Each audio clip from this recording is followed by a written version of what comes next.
Hey, it's Travis. Too many camp directors run just on gut feel. Our free Resilient Camp Blueprint Diagnostic is your dashboard for resilience. Take it today at camp.mba/Travis. Again, that's camp.mba/Travis.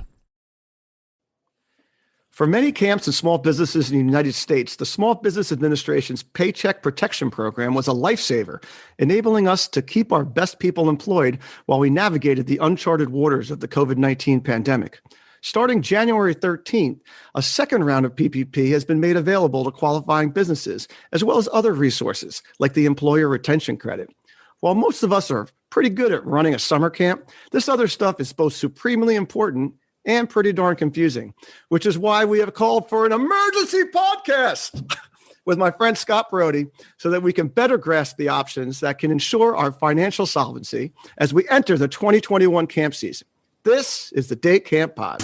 This is the Day Camp Pod from Go Camp Pro, bringing you the best ideas, strategies, and discussions in the day camp industry. You can find our show notes at daycamppodcast.com. It's January of 2021. Okay. And now, after months and months of this, $1 trillion CARES Act, it comes through 5,000 pages, and there's a little part that is relevant to us here. So as Steve was saying, we can fix part one. We can go for part two. Now let's clarify what part two is here. In regard to the 25% reduction over 1 quarter or whatever? So to qualify for a second round PPP forgivable loan, right? And again, this is apart from amending your first one, which you absolutely need to do, okay? Mm-hmm. Everybody should be doing that if you didn't get to do it the first time. The second piece of that is if you can demonstrate, and most camps can, that your receipts in any quarter of 2020 were 25% less or more than your receipts of that comparable quarter in 2019. And there are several alternatives. There are a lot of permutations of this, but this is the core idea. If you were 25% down in any quarter of 2020 over 2019, then you will be able to qualify as long as you have less than 300 employees. And that doesn't, by the way, mean 300 employees is also sort of a soft number because there's a full-time equivalency there. Right. So again, most camps are going to be able to qualify for this. Right. Even if you had 500 seasonals, you'd be able to qualify. Right. That's right. Yeah. So, if you can tick those boxes, then you'll be able to access a second round of PPP. And this one had an extra special little bonus. It was, frankly, a little thank you that we got from the Senate Small Business Committee. They were feeling badly for camps. And they had put a little gooser in there for the hotel and restaurant industry, especially the hotel industry, where they were going to, instead of just letting them have 2.5 times their average month of payroll revenue during that period of time that you qualify for, they got 3.5 times it. And that was sort of, we knew that was in there. I was frankly a little jealous of it. I wasn't, I was like, why them, not us? We were making those arguments over and over again. Camps have been hit so hard. You think restaurants and hotels have been hit. Camps have been hit as hard, if not harder. And suddenly when that bill comes out, we discover that they used a little trick. They used something called a NAICS code, an NAICS code, to determine whether you were eligible for 3.5 times. And it turns out they used a code that resident camps of all stripes qualify for. Okay, so suddenly they gave us essentially an extra month's worth of payroll. If you're a resident camp. Day camps, we fought for it. We didn't get it this time, but day camps still get 2.5 times, which is right. Great. But big picture, the vast majority of resident camps didn't open last summer. So that is correct. Only 18% of resident camps opened across the country versus between 60 and 70% of day camps. So, it made sense they got a little extra help. Well, there were two other kickers. Wait, there's more. The next kicker is that they redefined non-payroll expenses that are acceptable for forgiveness. Under the original PPP, you had to, in order to get your loan forgiven, you had to have at least 60% of the forgiveness come in payroll. And then 40% could be interest on mortgage, lease, utilities. Right. Well, they've now added 4 new categories that include like any, computer software and cloud-based computing, PPE, damage through vandalism, and a very, very crazy category called essential goods or something, which we need real clarification because the way I read it, almost anything falls into that. But I'm not going to say that. But the point is, a lot of camps ended up needing to use more payroll to get their forgiveness. And you might think, well, why do we care about that? But wait, there's more. The original CARES Act gave you a choice between 2 different programs, the PPP, which provides for 100% forgiveness, and the ERC, the Employee Retention Credit. And it was very clear in the original CARES Act that you could not do both. Well, the new Economic Aid Act in December now says you can. And what it basically says, I don't know, there's an article that I don't know if you have show notes or something, you can put a link to it. No, it's going to be in there. Yeah, it's going to be in the show notes. It's a great summary. It is the best article anywhere. Accountancy journals, bar review. This young man named Andrew Ziv from Eden Village Camp really clarifies. Written in plain speak. Right, which is the best part. But the gist of it is up to $10,000 of 2020 payroll for every employee. Anyone you have a W-2 wage for each employee, you can get it. Each employee up to $10,000, you get a 50% credit. Now, there's a couple of tests. You have to have it for 2020. You have to have a quarter. You're down 80% in receipts. I think not revenues. Mm-hmm. And then after that, you have to maintain that you're down 20%. But this is where that other part of the PPP extending to non-payroll expenses is it frees up more payroll that can now go to the ERC. Now the rules here are really make your head hurt. Yeah. And there's a different set of rules for 2021, mm-hmm. but this is not like, a couple $100 here and there. It's tens of thousands of dollars for most camps. Right. And what Steve didn't get to yet is that the 2020 ERC is now, we're able to dip into it retroactively. Yes. Right. Which is huge. And then moving forward into 2021, like Steve said, the new PPP round 2 allows us to take more non-payroll expenses. So we can sort of separate this payroll will be used for the PPP. This payroll will be used for the ERC, right? And the ERC covers 2 quarters, the first and second quarter of 2021, whereas PPP only covers 24 weeks. Right. Actually, you can go into 4 quarters. Oh, yeah. With the ERC. It actually kicks in as of March 12th, but most camps can't show 80% drop in receipts in the first quarter. That tends to start showing up in the second quarter. So you can't start the clock until you show the drop in the receipts. Mm-hmm. But the period starts as of the CARES Act, which is March 12th or March 11th. I can't remember which. So unless you have a Steve Baskin or an Andrew Ziv, or a great person on your payroll or on your board or whatever it may be to help you do this, go to your accountants and start figuring this out because it impacts all sorts of stuff, right? It impacts, your quarterly payroll filings, and you may want to revise those. It impacts, your forgiveness application if you filed it for PPP1.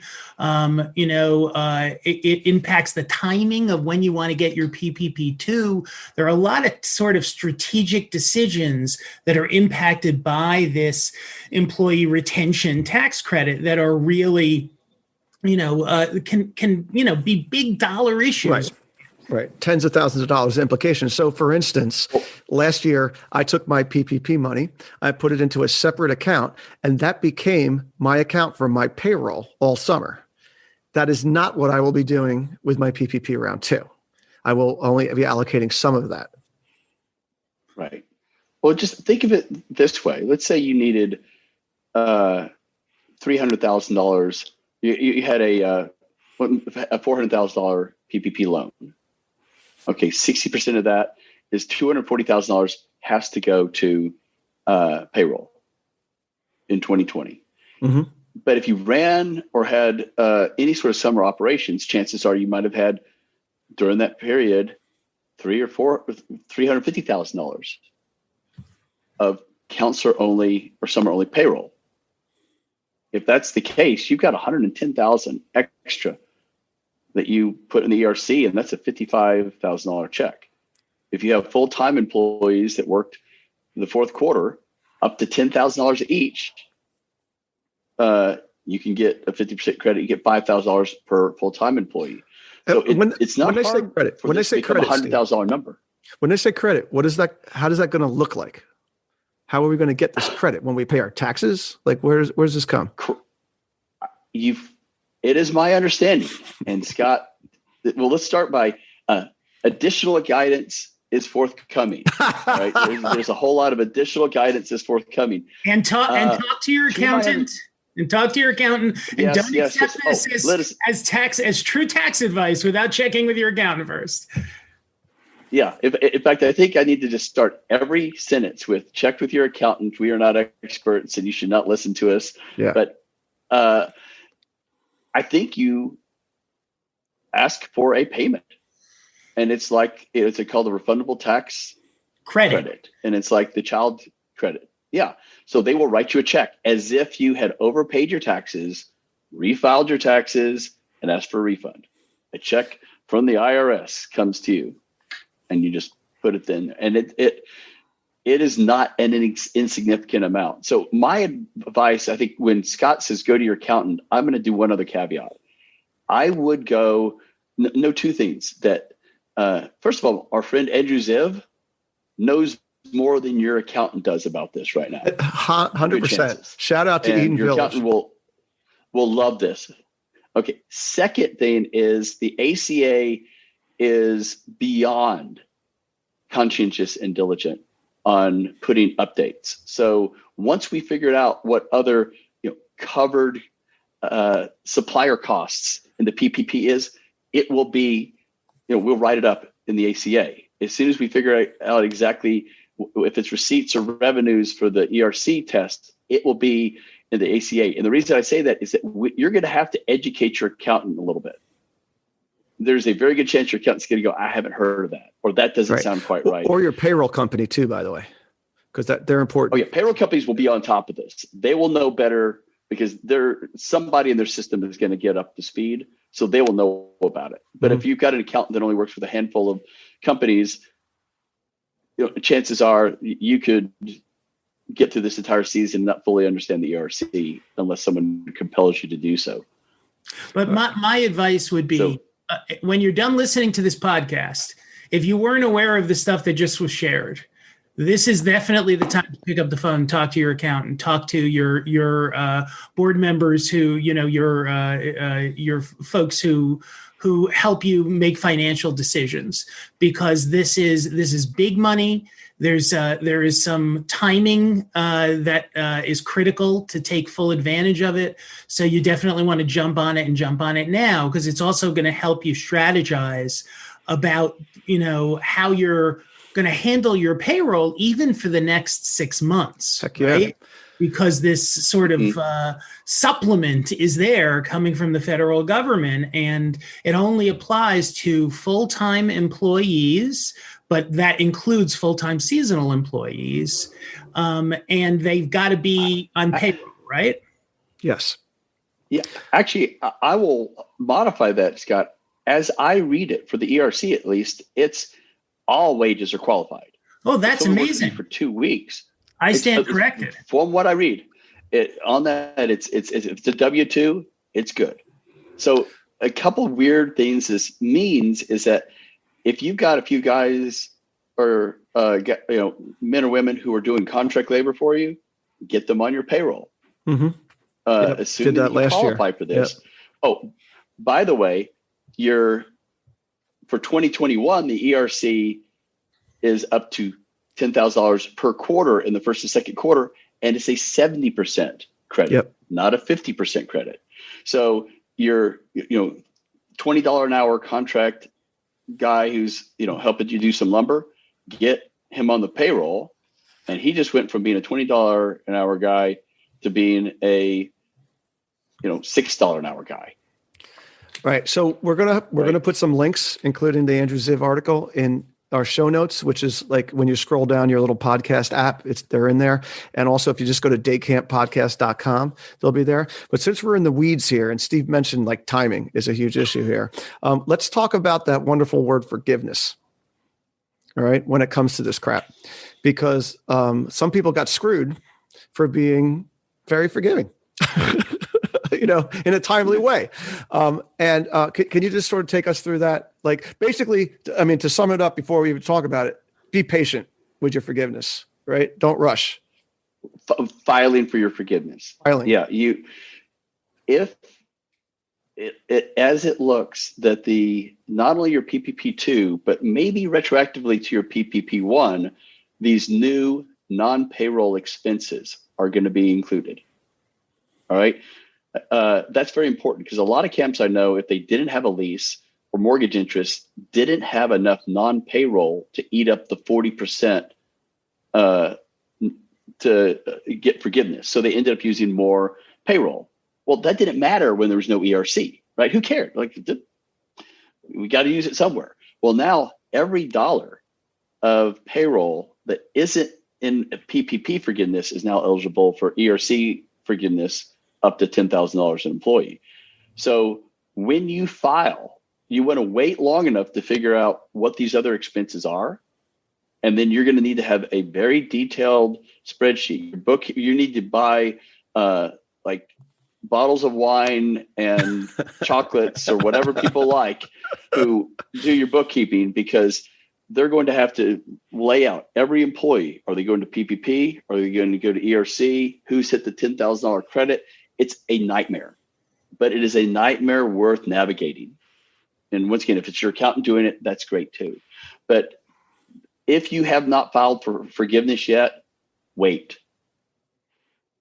Uh-huh. If you have filed and it hasn't been accepted yet, see if you can get it pulled and see if you can amend it. But the longer you wait, this is where being a procrastinator helps you. Yes, it turns out that in this stage, right? By the way, if it's your wife doing it, should we like prepare separate bedrooms? So maybe because like she's gonna be freaking out about this. But anyway, I'm sure she's listening. So one thing that I noticed in here, and you mentioned it to me the other day, Steve, also, is that the PPP is an SBA program. The ERC is like an IRS program, right? It's like two different silos, So like, who knows in the end, who's going to be auditing this, for God's sakes? I mean, a third-party agency? I mean, my goodness, this is going to be quite a thing. Yeah. Steve is dumbfounded. We need more guidance. Well, and there are a T-shirt. We need more guidance. There are open questions here. We're going to continue to work with our advocacy firm in DC to ask these questions. Can you revise your forgiveness application for PPP1 if you already filled it out, and move some things around to optimize your ERC? we're asking these questions. There are a lot of open questions. And in fact, it was interesting. There was something that was put out by the Biden administration yesterday, which of course has now taken over SBA. And it was sharing some of the SBA stuff that had come out while President Trump was still in office all the way to the end. There was some clarifying documents for PPP 1 and 2 that came out on the 19th, for instance. But the preface for this was, look, we've gotten lots of questions and we know there are a lot of scenarios out there. People have had to do a lot of things to survive this last 9, 10 months, 12 months almost now, including, changing the ownership form of their business because they had to take in a partner, whatever. We're working on answers to that. We're going to try to be flexible with that. So, if you're one of those folks, there are likely answers coming that could really impact the amounts that you're eligible for. So one of the things you want to do with PPP round 2 in particular, is take your time with it, but pay attention to how quickly that program is running out of funds, right? We're all inclined as camp professionals, I think, to do things immediately that we can do, right? We want to take control. We want to fix problems. Yeah, and it helped us in round 1, those of us that jumped on it. It helped us in round 1, but it's sort of, right? It helped us in round 1. Initially. Except that it got better, and some people did it so quickly and then didn't change and weren't able to change it, so it didn't help them so much. So in this case, the other piece is, you want your covered payroll period for this PPP round 2 optimally to be your biggest payroll period of the summer, right? You want to be able to expense over these 24 weeks that you have to expense for forgiveness. You want it to be your best 24 weeks of the summer to give you the most flexibility. And the truth is, if you can wait a little while and push that out into late February, suddenly your whole summer payroll becomes part of that 24 weeks. And that's what we want to look at, right? Right, because as Andrew Ziv wrote in his article, the clock starts ticking as soon as they assign you a number, right? Not even when you get the money. As soon as you're assigned. I think those are almost co-synchronous. I was told by my bank it's 24 months from when the money drops in your account. 24 weeks, yeah. 24 weeks, 20 weeks. But remember, everybody, when we did the first PPP, and they extended it from 8 weeks to 24 weeks. Those 24 weeks completely enveloped our summer. Yeah, we got lucky timing because it was happening in April. April. Now it's starting in January. So as Scott says, if you were to fund on Tuesday, your 24-week period would end on July 13th. Mm-hmm. I've counted on the calendar so many different times. I can tell you, like each time, and that doesn't get most camps there. So I think Scott's bringing up a great point is we need to see how quickly people use this. And it's slower this time because you have to be less than 300 people. You can only do 2 million. Some people are still refiling the first one. Some people don't really want to do the second one until they've done forgiveness, but we don't want to be left, coming late to the table and have all the food eaten, right? So I don't know exactly how to time it. I'm a little nervous about waiting, but I'm trying to wait.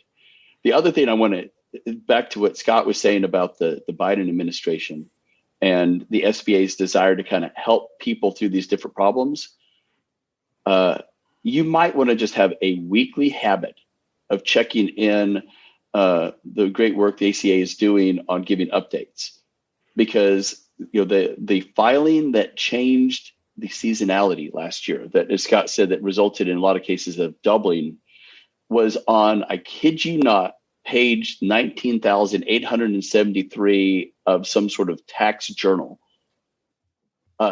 You don't read those things. You find out it's there because someone at the ACA says they've changed the rules. Here's where you find it.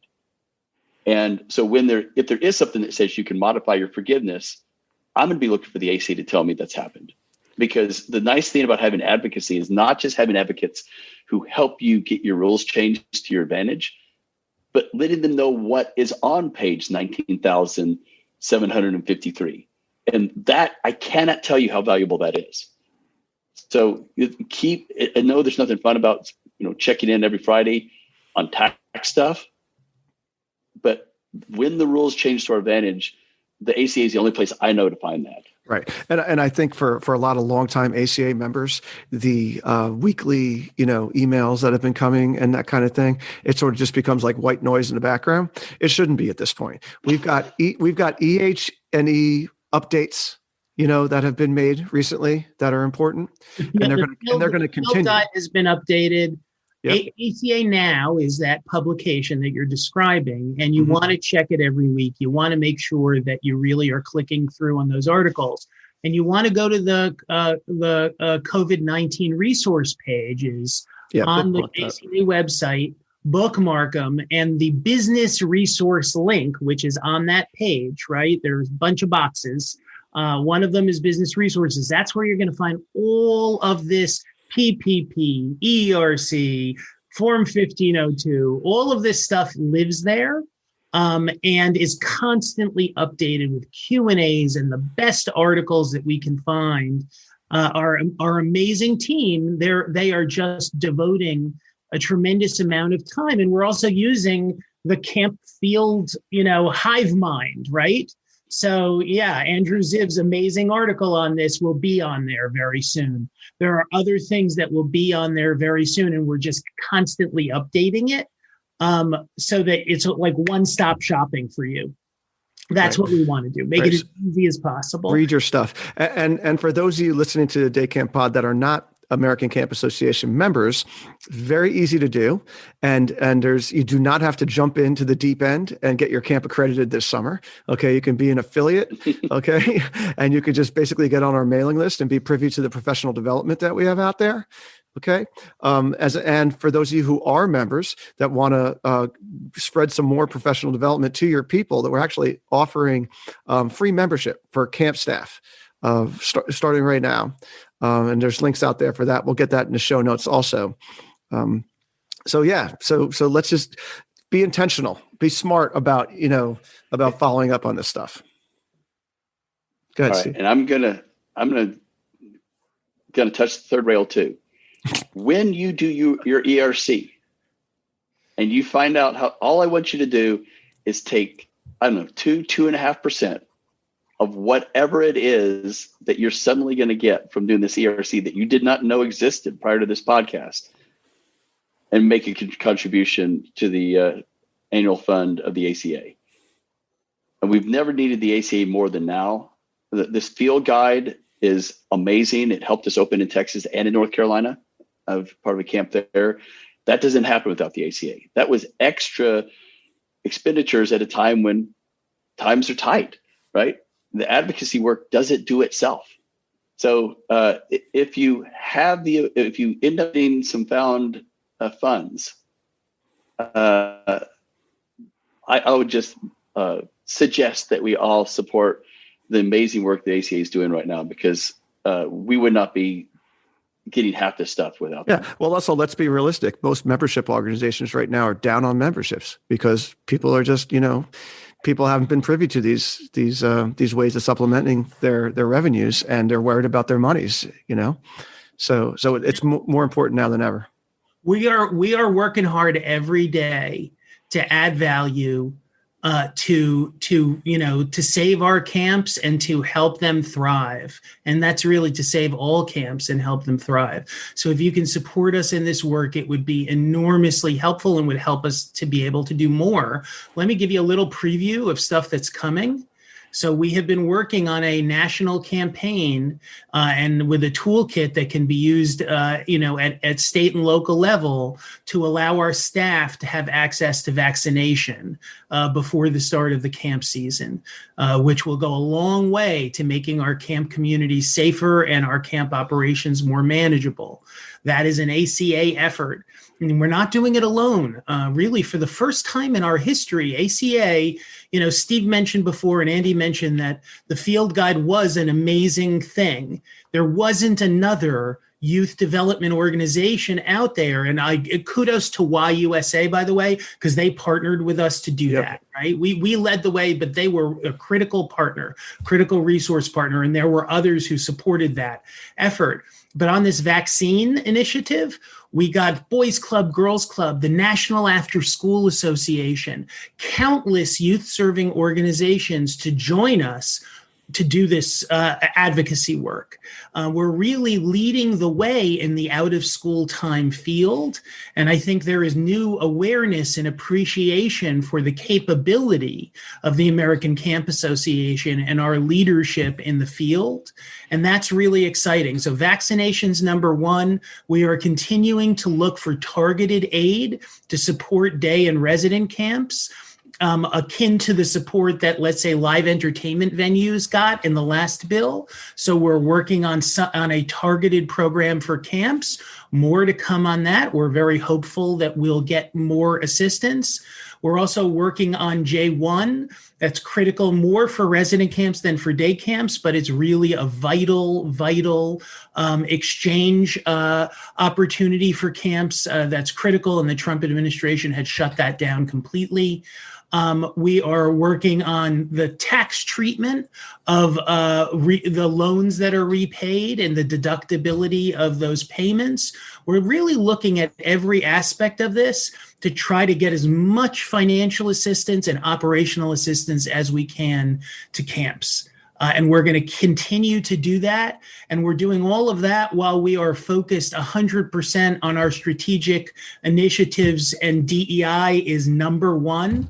This has all been about, we had a strategic plan in place. We were launching a huge DEI initiative. We want all kids to be able to go to camp. We want camps to be able, every family to access camp experiences. That's been our number one goal, and we're making huge strides in that area. We've gotten some great grant support to drive that home and create new pipelines for diverse talent in camp leadership, CIT programs, and others. We got a lot going on, and we really appreciate your support. Thank you, Scott. I appreciate it, and we're going to wrap it up now. Thanks for coming in, like I said, on a Saturday and all. Steve, thank you. I'm sorry I called you a third wheel. You're really not. All right. way more to this. I'm just, as of right now, Everwood is my favorite tricycle. Okay. We'll go with that. I want to also thank our GoCamp Pro. I want to thank our GoCamp Pro team. If you like what you hear, subscribe to Day Camp Pod on your favorite podcast platform. Check out the show notes, like I told you, and the other episodes at daycamppodcast.com, as well as contact info for the show, for Steve, for Scott, and for the other guests that we end up having. Thanks for listening. Make yourself a better Day Camp professional. We'll be back next week with another episode of the Day Camp Pod. The Day Camp Podcast is brought to you by GoCamp Pro and the GoCamp Pro Podcast Network. Find a podcast for camp professionals of every age and stage at gocamp.pro/podcast. Thanks for listening, friends. Hey, Camp Pros, we love that our industry is built on sharing. In order to foster that spirit, we hope that whenever you share an idea that you learned from the Camp Hacker podcast, conference, summer camp professionals group, or wherever else, that you're quick to give credit where credit is due. That way, we can all encourage more camp pros to share the tips and tricks that will make camp better. Hey, it's Travis. Camp directors often tell me they're just too tired to take on anything new. That's exactly why my free Resilient Camp Blueprint Diagnostic exists. It doesn't add work, it shows you progress. Quick, free, repeatable, you'll know if your systems are paying off without the guesswork. Try it today at camp.mba/Travis. That's camp.mba/Travis.